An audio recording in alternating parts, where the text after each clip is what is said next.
ଜାନୁଆରୀ 2026 ପରଠାରୁ ନୂଆ ଟ୍ରାଫିକ୍ ନିୟମ ଲାଗୁ ହୋଇଛି। ଯଦି ଆପଣ ବିନା ଡ୍ରାଇଭିଂ ଲାଇସେନ୍ସରେ ଗାଡ଼ି ଚଲାଉଛନ୍ତି ତେବେ ଫାଇନ୍ 5,000 ଏବଂ ଯଦି ବିନା ଆର୍ସିରେ ଡ୍ରାଇଭିଂ କରୁଛନ୍ତି ତେବେ 3,000 ରୁ 5,000 ଫାଇନ୍ ଲାଗିବ। ଯଦି ବିନା ଇନ୍ସୁରାନ୍ସରେ ଗାଡ଼ି ଚଲାଉଛନ୍ତି ତେବେ 2,000 ଟଙ୍କା ଫାଇନ୍ ଦେବାକୁ ପଡ଼ିବ ଏବଂ ସେକେଣ୍ଡ ଟାଇମ୍ 4,000 ଫାଇନ୍ ଦେବାକୁ ପଡ଼ିବ।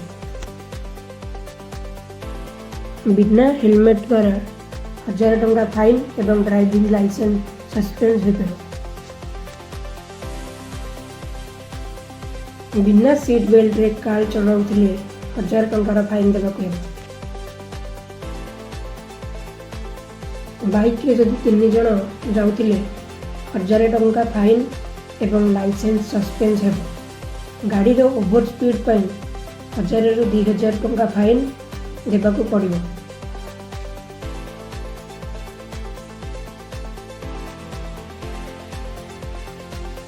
ଯଦି ଗାଡ଼ି ଡ୍ରାଇଭିଂ କରିବା ସମୟରେ ଆପଣ ଡ୍ରିଙ୍କସ୍ କରିଥାନ୍ତି 10,000 ଟଙ୍କା ଫାଇନ୍ ଏବଂ 6 ମାସର ଜେଲ୍ ହୋଇପାରେ।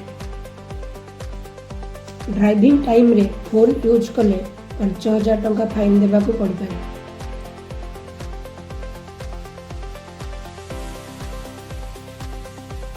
ଏମିତି ନୂଆ ନୂଆ ଇନଫର୍ମେସନ୍ ପାଇଁ ଆମ ଚ୍ୟାନେଲ୍ ଆକ୍ଟିଭ୍ ଇନଫର୍ମେସନ୍କୁ ସବସ୍କ୍ରାଇବ୍ କରନ୍ତୁ